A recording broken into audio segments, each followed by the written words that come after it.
Оройн төргийн үзэгчтэй Mongolian Music Production-аас бэлтгэн өргөдөг Бид залуус нэвтрүүлгийн маань 2012 оны хамгийн сүүлийн дугаар хүрэхэд бэлэн болоод байна. Нэвтрүүлгээ тогтсон сууж хөдөө очсон уу?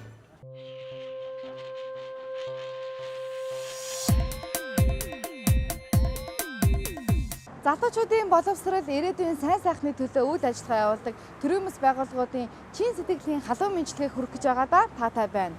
Залуучууд бидний дуу хоолой очиудаг та бүхэндээ он цагийн тооллоор учран зодгож буй шинэ жилдээ од хиймэр орчлонгийн хамгийн сайн сайхнаар дүүрэн байхыг бэлэгдэн ажлын амжилт мөн амьдралд нь аз жаргал хамгийн сайн сайхан бүхнийг хүсэн өрөөе. Сайн байцгаана уу? Охид залуу эмэгтэйчүүдийн эрхийг хамгаалах гүнж дэвийн хувьд өнгөрөө одож буй 2012 онд амжилт бүтээлээр ариун жил байлаа. Ирж буй 2013 он та бүхний хувьд амжилт бүтээлээр ариун сурлага хөтөлмөр ажил үйлстэй өөдрөг байх болтугай гэд гүнж дэвийн хамт олноос та бүхэндээ шинэ оны мэд хүргэе.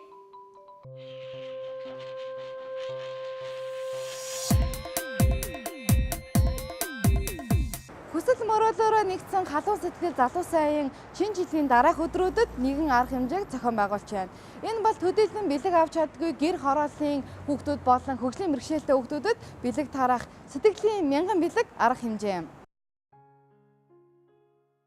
Халуун сэтгэл залуусын нэгдэлд хувь хүн албан байгууллагуудад оролцож хүүхдүүдэд бэлэг тарааж эсвэл бэлэг өгч болно. Үүнд хүнсний зүйлээс бусад хүүхдүүдэд хэрэгтэй сэтгэлийн бэлэг багтах юм. Тус үйл ажиллагаанд бүх насны олон залуус нэгдэж, олон хүмүүс нэгдэж байгаа юм байна. Тухайлбал эмээн тэтгэврийн хөгшин хүүхдүүд бэлэг өгнө гэхийг чинь сонсоод хідэн оймос нэхэж байгаа ухаантай юм. Хэмээн залууст хандсан эмээгийн жишээ байгаа юм. Мөн 2 хүүхэдтэй айл илүү 2 бэлэг, 3 хүүхэдтэй айл илүү 3 бэлэг бэлдээд өгчөд л мянган бэлэг доохноо бэлэн болно. Өөрийнхөө хүүхдэд гаргаж байгаа тэр сайхан сэтгэлээж бэлэг авч чадахгүй байгаа бусдын үрс бас гаргацгаая хэмээн зохион байгуулагч залуус уриалж байгаа юм. Өдөрч та бяцхан хүүхдүүдэд шинэ жилийн бэлэг тараах ажилд гар бие оролцохыг хүсвэл энэ сарын 30-ныг дуустал их дэлгүүрийн зүүн талд байрлах кафе Амстердамд 19 цагт очиж залуустай нэгдэж болох нь. Баялаг шүү. Тэгэхээр энэ аянд ямар залуучууд нэгдсэн бэ гэхээр бүх дэлхийн монголчууд нэгдсэн. Бүх дэлхийн гэж яагаад хэлж байгаа гэхээр Америкаас бид нэрлөө каргогоор хувцас явуулсан, Солонгосоос тэнд бүр Солонгосын халуун сэтгэлийн бүлэг гэж өөрсдөө фэйсбүүкээр бас зохион байгуулагдаад тэнд Солонгосын монголчууд уулзаад бид нэрлөө 200 хүүхдийн бэлгийг явуулсан. Дандаа гоё одоо өнгийн харандаа тэгээд хичээлийн хэрэгсэл гэх мэт зүйлийг явуулсан байсан л да. Тэгээд Улаанбаатар хотоос ч гэсэн маш олон залуучууд оролцсон. Энд болохоор ер нь ойролцоогоор нэг 22-оос 30 насны залуучууд би бинийг бол огт танихгүй. Одоо бол бүгдээрээ сайхан найзууд болцгоосон. Ямар хүүхдүүдэд бэлэг өгч ийнэ гэвэл дандаа нэн ядуу өрхийн, нэг бол хөгжлийн бэрхшээлтэй, тархины саажилттай, тэгээд бүр тийм уулын бэлд задгай одоо гэр бариад буучсан айлууд байдаг. Тэгэхээр одоо нийгмийн хамгийн хэцүү амьдралтай айлуудын хүүхдүүдэд өгч байгаа. Яагаад гэвэл тэр хүүхдүүд бол хизээч шинэ жилээр бэлэг авдаггүй. Зөвхөн цасан охин өвлийн өвгөн гэдэг зүйлийг зурагтаар л харж ирсэн тийм хүүхдүүд байдаг. Тэгэхэд бид бол бүгдээрээ ийм өвлийн өвгний хувцастай цасан охтуудаа дагуулад ингээд сюрприз мэйгээр гэрт нь шууд ороод хаалгын тогшоод ингээд бэлэг өгсөн л дөө. Тэгээд 700 хүүхдийн бэлгийг өгчөөд харахад бол бас үнэхээр бид нарт бол маш сайхан тийм гоё ирч хүчтэй хичнээн ядарсан ч гэсэн их сайхан байсан. Халуун сэтгэл залуусын нэгдлийнхэн энэ сарын 20-оос 30-нд бэлэгтээ 10 шөнө хэмээх арга хэмжээг зохион байгуулж хотын захын гэр хороолоор явж бяцхан жаалуудад бэлэг тарааж байгаа юм. Тэд өөрсдөө өвлийн өвгөн үлгэрийн баатруудын хувцс өмсч бэлгээ тарааж байгаа нь хүүхдүүдийн баяр дээр баяр нэмж байна. Тэгэхээр эх жилээс бид нэр бол гал унтраах үйл ажиллагаагаа жоохон багас гэж бодож байгаа. Тэгж хэлэхээр яг хаа зарим яагаад тэгж нэрлэж гинэ гэхээр бид яг хүүхдүүдэд бэлэг өгж байгаа. Үнэхээр гоё тэр хүүхдэд аз жаргал сайн одоо тийм тэр үеийн баяр баясгалан бол биелгэлж байгаа. Тэгээд үнэхээр гоё дулаахан ноосон өмд бойтог гэх мэт хэрэгтэй зүйлүүдийг өгж байгаа ч гэсэн яг тэр орчинд тэр хүүхдийг орхиод гарахтаа бол бид нар бол тийм баяртай гараагүй. Гаднаа энэс нь ч гэсэн эргэж хараад бол бид нарт арайчтай л гэж бодогдчихсэн. Тэгэхээр эх жилээс бол бид яг тэр хүүхдийн сургалт одоо сургууль те хүмүүжил амьдрал энэнд нь одоо бодит нөлөө үзүүлэх үс тийм үйл ажиллагаануудыг явуулъя гэж бодож байна. Мэдээж бас нэг 200-300-лаа бид нар хичнээн олоолаа цугласан ч гэсэн хэдэн олон зуун мянгаараа бол одоо хэцүү амьдралтай байгаа эрхэн зөрчиж байгаа хүүхдүүдийг бол хамгаална гэхэд бол хэцүү. Тэгэхээр энэ бол төрийн шууд оролцоо хэрэгтэй. Тийм учраас ажиллаа сайн хийхгүй байгаа хүмүүс энэ хийдэг болтол нь шахаж шаардах болно. Тэгээд хүрх ёстой мөнгө нь хүрэхгүй байгаа бол бид нэр тэр асуудлыг гаргаж иж тавиад тэр хүүхдтер очих ёстой мөнгөний өгөөгүй хүнтэй нь хариуцлагыг нь бид нар бас залуучуудын хувьд гаргаж иж тавина. Тэнд бол үг хоолой одоо дуу хоолойгоо илэрхийлэх болно. За үзэгч та бүхэндээ Монгол Amnesty International-ийн багш нарын бүлгээс мэдчилж байна. Та бүхэндээ шинэ оны мэнд төргий. Өнгөрсөн 2012 онд бид хүний эрхийн боловсрол хувь нэмрийн оруулах үүргийн үүднээс эсвэрийн суугч 333 багш нар болон ерөнхий боловсролын сургуулийн хамтарч олон хөтөлбөр сургалтууд хэрэгжүүллээ. Мөн ирээдүйд 2013 онд илүү өргөн дэлгэр хамтарч ажиллана гэдэгт итгэлтэй байна. Шинэ оны мэнд төргий.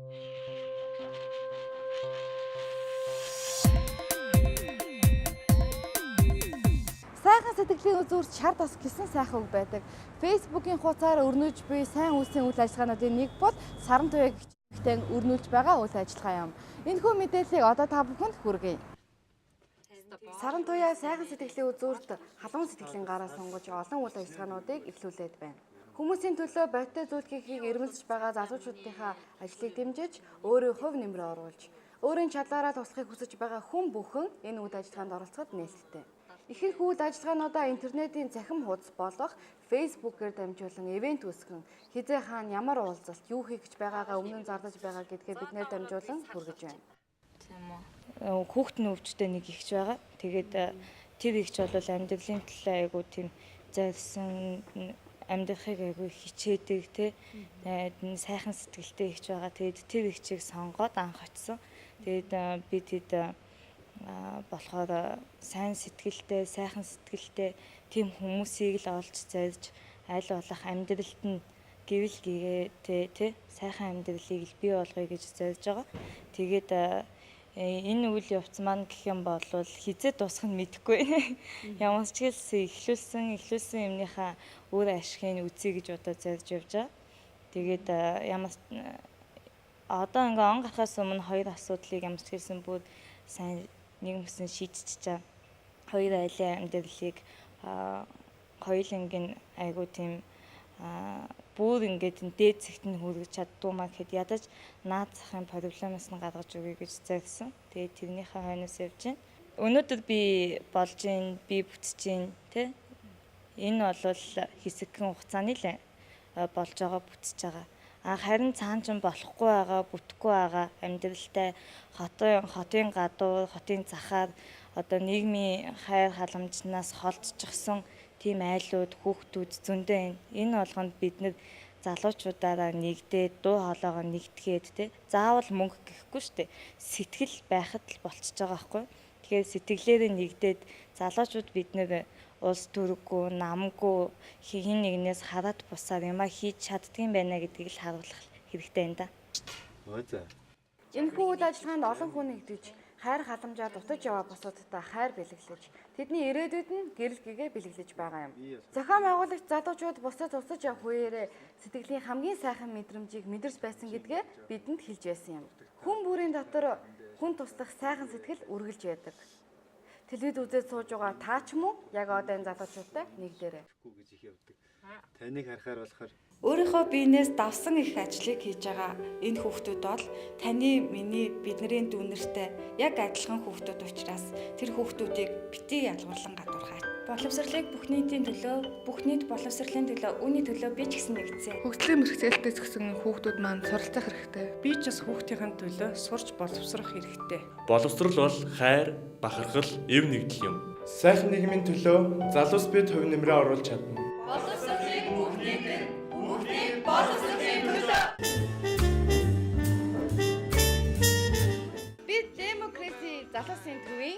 залуус байна. Бид хүний эрх хэрэгчлөө арчлын үндэслэлийн төлөө үйл ажиллагаа явуулдаг. Бид залуусын ардчлалын болон иргэний боловсролыг дээшлүүлэх чиглэлээр сургалт явуулдаг. Манай демократийн залуучуудын төвөнд өргөж хөгжилтэй эрг ураацдаг байдаг. Бидэнтэй нэгдгийг хүссэн залуус бүхэнд демократийн нүү талаг нээлттэй шүү. Залуус бид бидэнд ээлтэй нийгмийг хүсэж байна. Эрхийн төлөө гараа өргөе. Шинэ оны мэд хүргэе.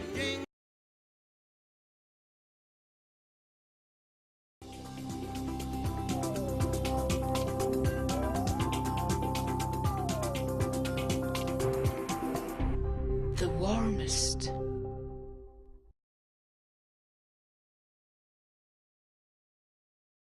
Улс орон бүрийн шинэ жилийн баяраа тэмдэглэх соёл уламжлал өөр байдаг. Тэгвэл үзэгч та бүхэн зориулсан маш сонирхолтой мэдээллийг хүргэхээр бэлтгэлээ. Хятадын шинэ жил. Хятадд шинэ жилийн эхний өдрийг галын наадам алиа салбартай болон дэнлүү тэслэх цаасан буужингөөр төсөөлөхийн арга байна. Галын наадмаараа айл бүр муу ерийн сүнсийг хөөн зайлуулж аз жаргал баяр баясгалан гэртээ уран зардаг гэж үздэг. Англичууд шинэ жилээр захиа бичдэг. Англи улсад шинэ жилээр Fada New Year гэвч захиа бичдэг. Түүндээ зөвхөн бэлэг сэлтийн зүйл төдийгүй хүсэл болооч илчилнэ. Бичсэн захиагаа пишэндээ хийж шатаана. Пишингээс гарч буй утаа шинэ жилийн эцэгт захисан бүгдийг хүргэдэг гэж тэд үздэг байв. Энэ нь уламжилсаар бие биедээ шинэ оны мэнд дэвшүүлсэн ил загтал бичих болсон гин. Өмнөд Африкт шинэ жилийн баярыг голдоо ургацын баяртай хамт тэмдэглэдэг. Омог омгоороо ойн цорхоо цугларан хагас дугуй хэлбэрээр сууна. Энэ үед омгийн анхлагч бүжиг хийж дуусаад гартаа барьсан хулууг хаг шитгэхэд хүн бүр түүний хэсгээс амсан эцэслээ бүжгэлдэг байна. Энэтгэгч шинэ жилийг шүн дунд биш нар мандахад угтдаг. Хувцаа, ягаан улаан, цагаан өнгийн цэцгээр харин хаалга цонхоо гэрлэр чимж илдэг зантай байхыг хүн бүр эрхэмлэн. Уурдаж маргасан хүн жилийн турш өөдлөхгүй гэж үздэг. Тийм учраас босгоныхаа өмнө зочломтгой эзний тэмдэг болгож өнгөц зураг тавьдаг байна. Он солигдох шинэ хүүхдүүдэд өгөх бэлгээ тусгай тавиур дээр бэлтгэн. Шинэ оны өглөө хүүхдүүд нүдэн анин тавиур дээрээс бэлгээ авдаг заншилтай. Германы гэр бүлийн баяр. Герман шинэ жилийг голдуу гэр бүлийн хүрээнд тэмдэглэнэ. Хуучин оны үдэг мөчөд гэр бүлийнхэн цуглаж нэг нэгэндээ бэлэг өгдөг. Тэдний нэг онцлог нь 12 сарыг төлөөлүүлэн 12 сонгины үндсийг ухаж аваад давс хийж тавьдаг. Дараа нь 12 цагт сонгиноо үзээд аль сарын давс бүгдийг нь уусгасан байна. Тэр сар хур бороотой. Харин уусгах чадаагүйг нь гантай сар болно гэж таамагладаг байна. Нидерландчууд шинэ жилийн баярын өдөр дугуйр хэлбэртэй жигнэм гэдвэл эх ондоо амжилт дүүрэн байна гэдэгт итгэдэг. Учир нь эхлэл төгсгөлгүй голдоо нүхтэй цагирган жигнэмэг төгс бүхнийг бэлгэлдэг байна. Гвинед шинэ жилийн баяраар заан хөтлөн ирдэг. Гвинед шинэ жилийн баярын өдөр гоёмсог нөмөрхтэй заан хөтлөн хотын гудамж талбайд гараад заана тойрон бүжгэлдэг. Куб, Мексик, Испанд шинэ жилийн баяраар усан үзэн мэддэг.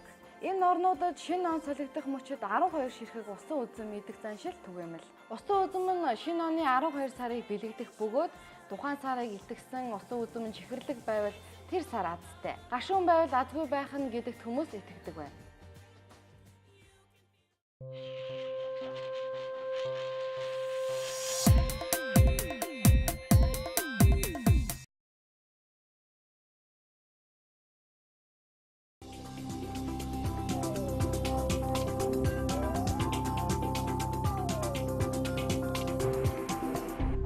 The warmest.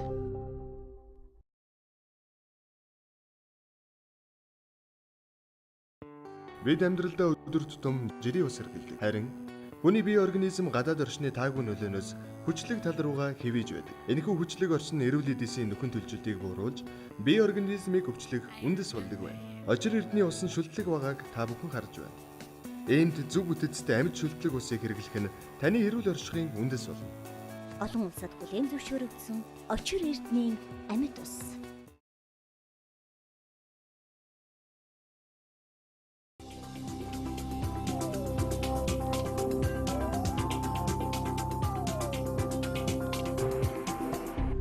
The warmest.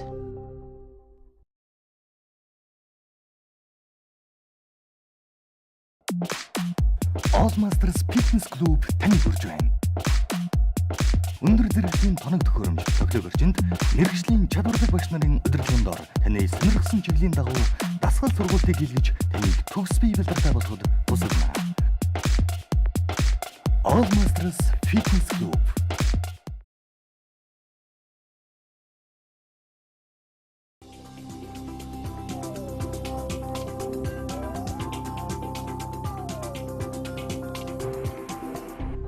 The warmest.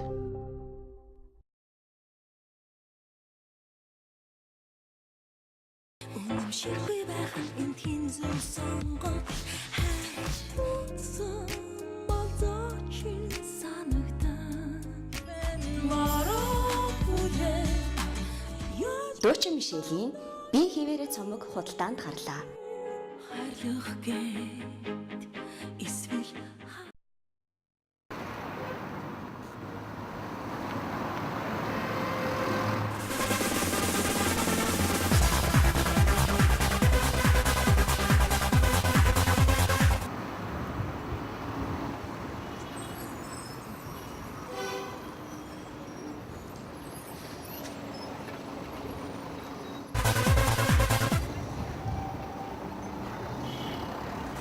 энэ таны бүжгийн бүс. Эргэн дурсахгүй Disco Club.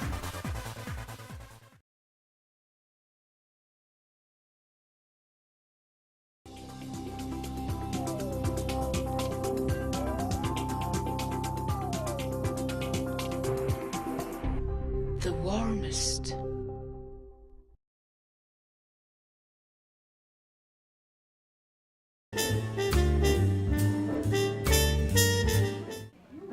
Байгууллагын залуучдын зөвлөх хорооноос шинэ жилийн баярын мэндийг хүргэе.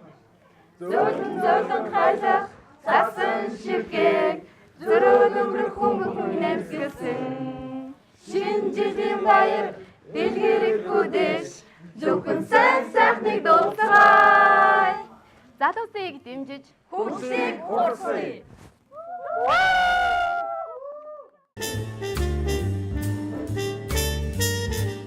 Өөрийнхөө биенээс давсан их ажлыг хийж байгаа энэ хүүхдүүд бол таны, миний, бидний дүүнертэй яг адилхан хүүхдүүд учраас тэр хүүхдүүдийг битгий ялгуурлан гадуурхаач. Боловсролыг бүх нийтийн төлөө, бүх нийт боловсролын төлөө, үүний төлөө би ч гэсэн нэгдсэн. Хөгжлийн мэргэцээлтэй зөксөн хүүхдүүд маань суралцах хэрэгтэй. Би ч бас хүүхдийн төлөө сурч боловсрох хэрэгтэй. Боловсрол бол хайр, бахархал, эв нэгдэл юм. Сайхан нийгмийн төлөө залуус бид хувь нэмрээ оруулж чадна. Боловсролыг бүх нийтэд боловсролын төлөө.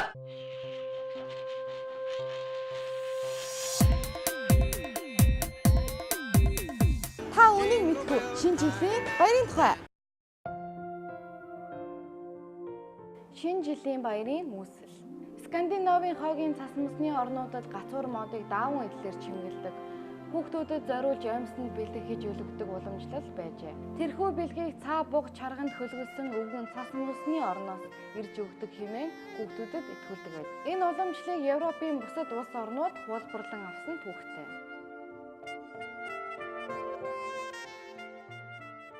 3 дугаар сар шинэ жилийг тэмдэглэдэг байжээ. Шинэ жилийн баяр хүн төрөлхтний түүхэнд хамгийн эртний баяр юм. Түүхэн тэмдэглэснээр эртний Вавилон 4000 гаруй жилийн өмнө хүмүүс он солигдох үеийг баяр хөөртэй өнгөрөөдөг байжээ.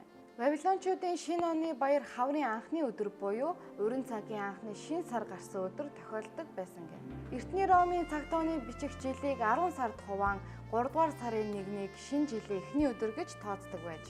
Харин манай эртний өмнөх 713 оноос Хуанлид 1-2 дугаар сар нэмэгдсэн. Үүнээс 600 жилийн дараа шинэ оныг өнөөгийн тоолоор тоолж 1-р сарын 1-ийг тэмдэглэх болсон байна. Санта Клаус буюу өвлийн өвөөгийн домог 4-р зуунд Николас хэмээх хүн мэдснээр эхэлжээ. Николас Бизантийн Анатоли буюу өнөөгийн Турк улсын Люсе мужид өсжээ. Тэрээр шинэ жилийн өдөж тосгоныхоо ядуу хүмүүс тусалж цонхны завсар мөнгө хийж үлдээдэг байжээ. Социалист нийгмийн үед манай оронд Оросын дээд мороос буюу өвлийн өвгөнгүүгээр хүмүүс шинэ жилийг төсөөлж чаддаггүй байлаа. Гэтэл өнгөрсөн 20 жилийн хугацаанд Санта Клаусгүйгээр шинэ жилийг угтгаа байлаа. Бибидээ жаргал хүсч хэрэг хүүгс маань шинэ жилийн мэнд Сновийн Годом гэдэг байснаа Merry Christmas хэмээн солигдов. Гэхдээ Монголд Санта Клаус Дээд мараасаас гадна үндэсний шинжтэй өвлийн өвгөн аав бий болсон байсныг уламжлан хөгжүүлэх нь зүйтэй болов уу?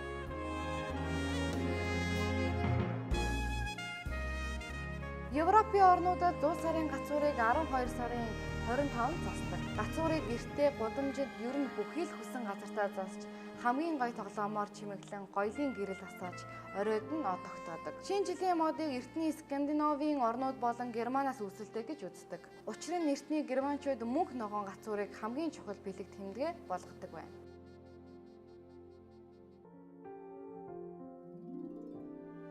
Шинэ оноо угтаж ойр дотны хүмүүс нэг ширээний ар цуглардаг бөгөөд энэ хүү ширээн зайлшгүй байдаг зүйл нь ориглон дарс, бялуу салаад, бисүрт жүрч байдаг. Тухайн улсын ерөнхийлөгч тэг цаг, тэг минутанд баярын үг хэлсний дараа 1-р сарын 1-ний баярын хонх дугардаг. Мөн баяраар өвлийн өвгөн ирж гацуурын дор сун хүүхдүүдийн бэлгийг тавьдаг гэлээ. Харин хойд Европын орнуудад аймсан дотор бэлэг хийдэг уламжлалтай.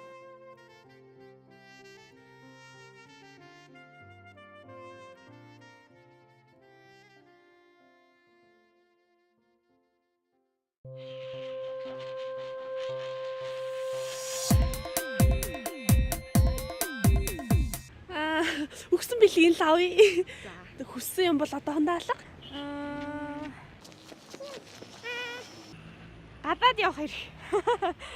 Мессеж ихэр аваа. За найз хинтэй болж болох юм. Бас хосоор шинжлэх өгөхөд бас гоё штэ тий. Одоо эх хонд маань ирүүлэг аз жаргалтай байлгараа гэж л тэрэл хүсмээр байна. Тийм. За баярлалаа.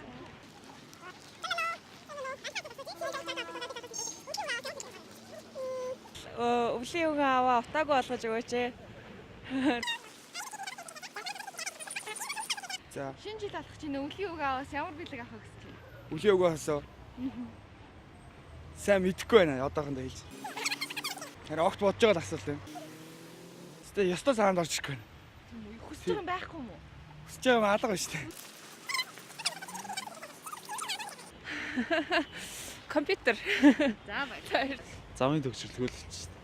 Шинэ жил алхах чинь өвлийн өвгөн аваас юу авах маань?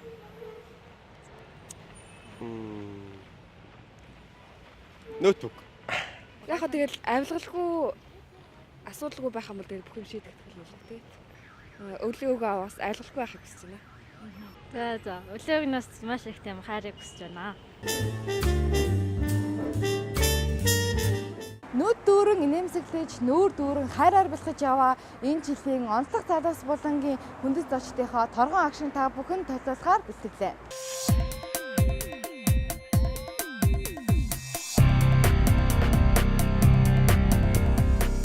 Их завгүй байдаг юм шиг санагдаж байна. Тэгээд цаг төлөвлөлтийн тухайд ямар байдаг вэ? Хэрхэн одоо цагаа төлөвлөж энэ олон ажлуудыг амжуулдаг вэ? Өөрийнхөө зур энгийн байдлаас л эхэлдэг л дээ.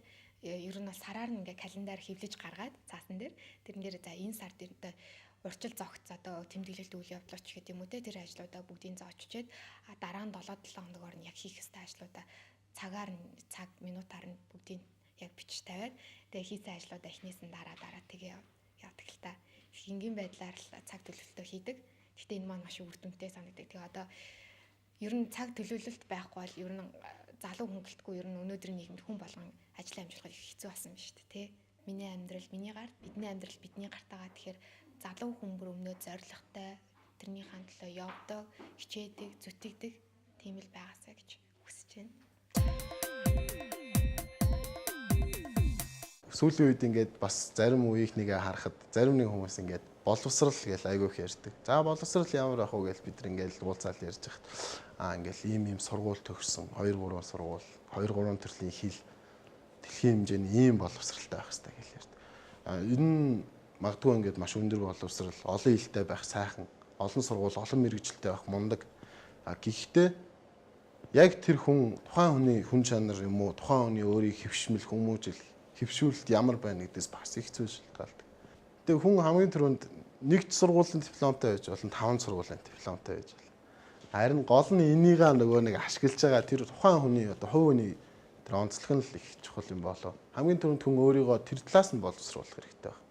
Улс орныг өөрчлөхөд тийм учир зүггүй их мөнгө төгрөг эд баялаг биш. Гадны улс орны том тусламж биш. Улс орны тэр дотор нь амьдарч байгаа хүмүүсийнх нь л хичээл зүтгэл байдаг байх гэж би боддог.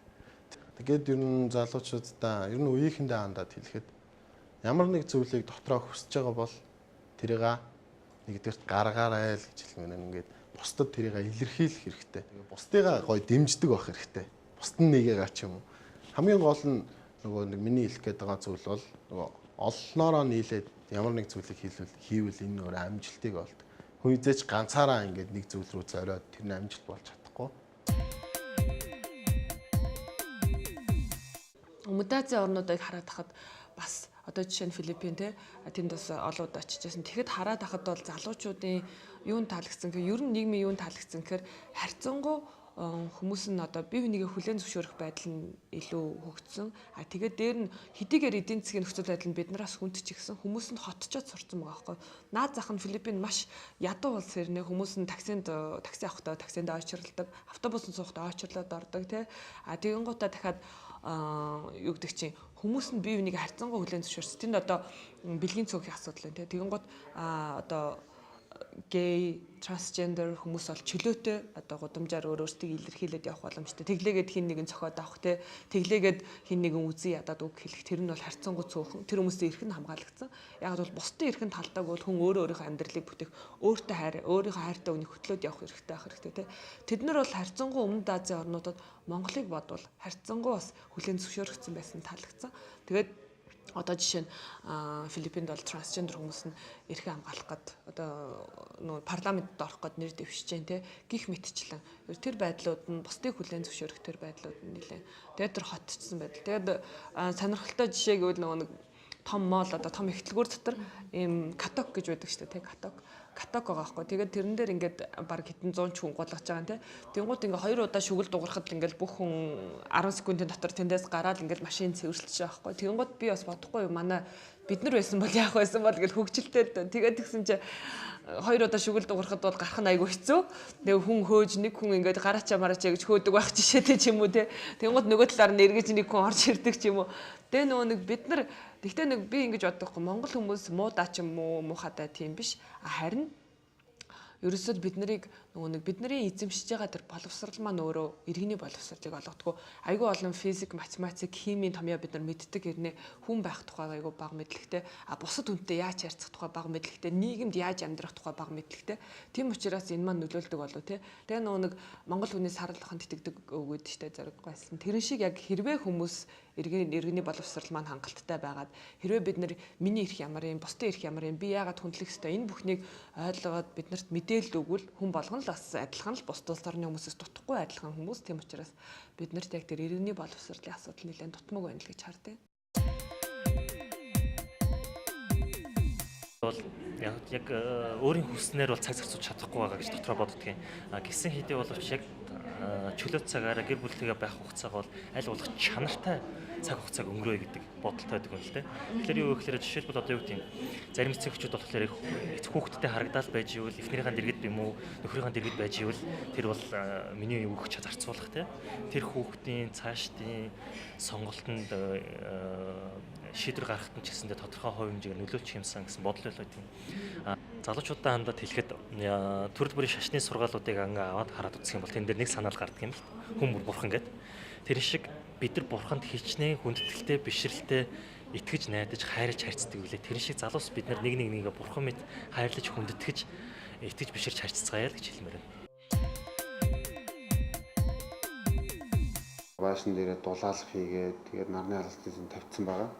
Тэгээд энэ халаалт систем одоо бол сайн ажиллаж байгаа.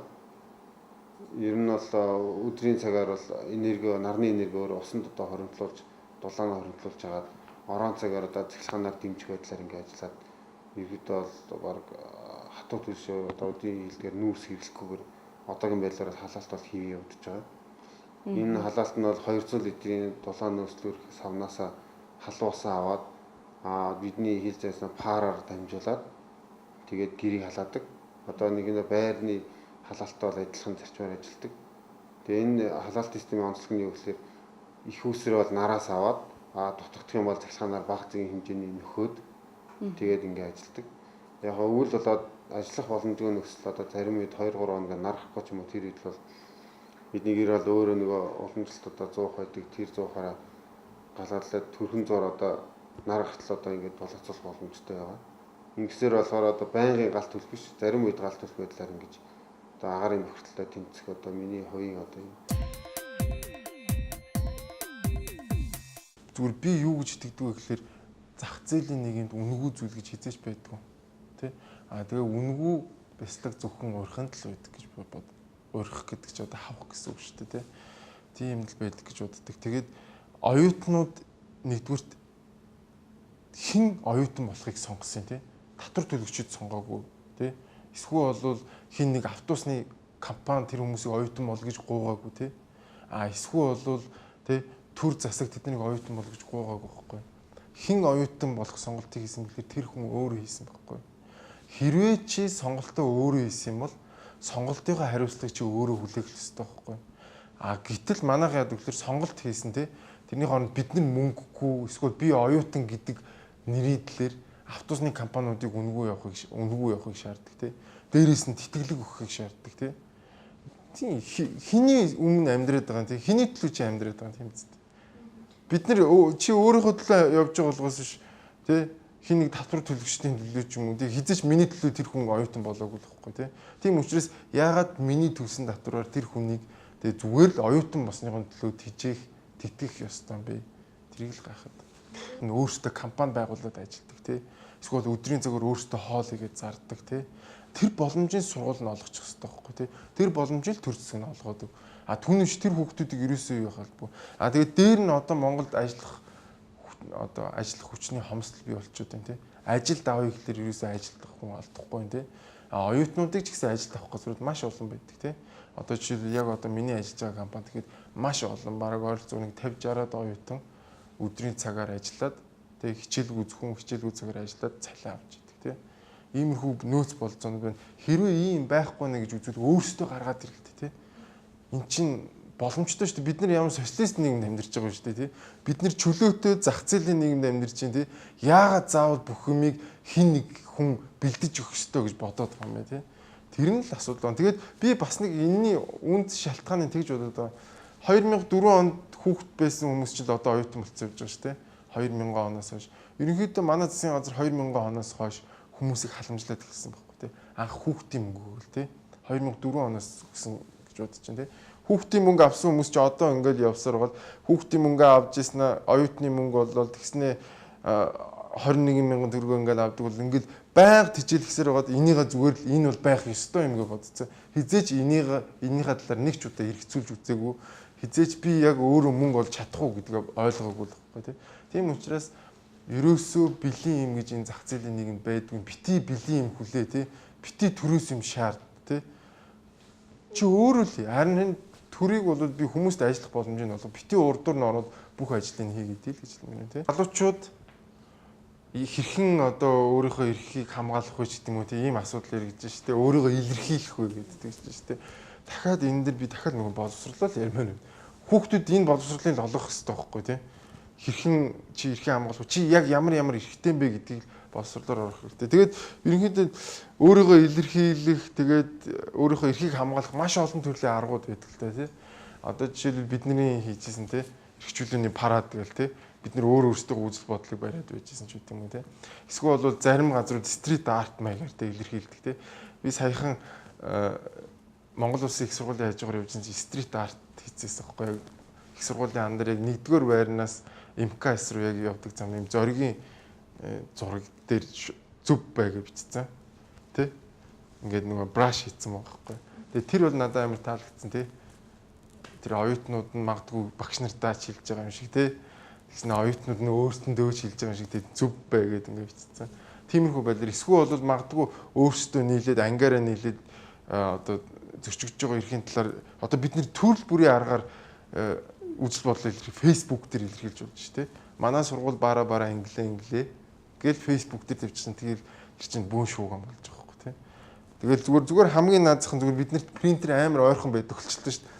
Принтер дээр компьютер A4-ийн заасан дээр одоо юу гэдэг нь бидний ийм эрх ингэж зөрчигдөд ингээд 10 ширхэг хөвлөө сургууль дотор наачих тэгэл тэр чин тэмцлийн нэг хэлбэр л واخгүй тий. Тэгэл багштай өөрийгөө илэрхийлэх тий. Янз бүрийн аргууд одоо интернетээр харах юм бол одоо төрөл бүрийн аргуудын тэгэхээр тэднээс өөрсдөө аваад тий хинтээ ч ямар ч байдлаар үзэл бодлоо илэрхийлээд ирэхээ хамгаалах боломжтой болсон тий. Бизнесийн эргэсэн чиглэлээр сурдаг гэдгээр айгүй сонирхолтой санагдчихээн л да. 2 мэргэжил хосолсон юм шиг тий. Тэгэхээр яагаад энэ мэргэжлийг сонгох болсон бэ? Энэ мэргэжлийнхаа хүрээнд ямар үйл ажиллагаануудыг ямар чиглэлээр явна гэж боддог вэ? Энэ талаараа. Улс орны нийгэмд өөрөө эдийн засаг гэдэг маш чухал үүрэгтэй. Эдийн засгийн чадвархаас нь хамаарат улс орны хөгжил шалтгаалж байдаг. Өөрөөр хэлбэл эдийн засаг нь улс орны хөгжлийн хөшүүрэг нь болж байдаг. Тэгэхээр юу гэхээр эдийн засагч хүмүүс хуулийг сайн мэддэг болохоор хууль зөрчсөн бизнес хийдэг. Харин хуульчлаар эдийн засгийн мэдлэг муутайгаас нь шалтгаалаад эдийн засгийн хэрэгүүдийг буруу шийддэг. Ийм л асуудал. Тэгэхээр эдийн засаг өөрөөр хэлбэл бизнесийн эрх зүйн шийдвэр мэргэжил маань эдийн засгийн ойлголттой хуулийн мэдлэгтэй хүн. Тэгэхээр энэ өөрөө бизнесийн орчинч төр хуулийн орчинч төр ажиллах чадвартай хөрөх боломжтой маш сайн мэргэжлэл гэж би боддог. Тийм болохоор энэ мэргэжлийг сонгосон. Энэ мэргэжлийн дагуу ерөн цаашдаа ажиллана. Улс орныхоо хөгжилд тэгээд дээрээс нэмэгдээд өөрийнхөө тэр хүрээлэлд энэ мэргэжлийн давуу тал ач холбогдлыг гаргана гэж бодож байна. Ач холбогдол юу юм бэ? Өөр чи яг ямар яг давуу тал гарахын яаж өглөөрт тусах. Одоо чинь бид нар яадаг вэ? Сэрүүлэг тавьчихдаг өглөөрт тусаад. Тэгээ өглөөрт тусаад сэрүүлэг тавьчаад яг ойрхон тавьчихгод унтраач унтчихдаг. Маш хол тавих хэрэгтэй шүү. Тэгээ магадгүй сэрүүлгээ хайж явсаар босон тий. Тэрийг унтраах гэж явах юм лээ. За эсвэл одоо нэг ийм сүүлийн үед ийм онигоо хошигнол гарч ирсэн шүү дээ. Унтахгүй ажил руугаа хичээл рүү явах уу тий. За ерөөсөө хичээл дээр очиод унтъя гэж хоёулаа ингэ хийж байгаа байхгүй. Тэгэхээр аль нэгийг сонгох хэрэгтэй. Өглөөрт босч байгаа бол та унтах ёсгүй хичээл дээр очиод. Тэгэхээр өглөөрт босхын тулд бид юу их ёстой вэ гэхээр өөрсдөө хариуцлагатай хандах ёстой. Эхлэлийн 2 3 хоног шүд зугаа босчих. Тэгээд дараа нь энэ өөр хөвшил болоо рефлекс болоо өглөөрт тусдаг бол.